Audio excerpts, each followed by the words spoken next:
أعوذ بالله من الشيطان الرجيم. وما لكم لا تقاتلون في سبيل الله والمستضعفين من الرجال والنساء والولدان الذين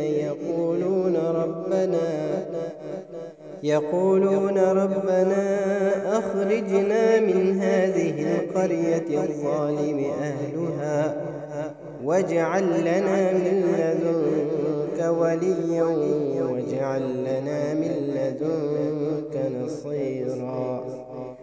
الذين آمنوا يقاتلون في سبيل الله والذين كفروا يقاتلون في سبيل الطاغوت فقاتلوا أولياء الشيطان إن كيد الشيطان كان ضعيفا.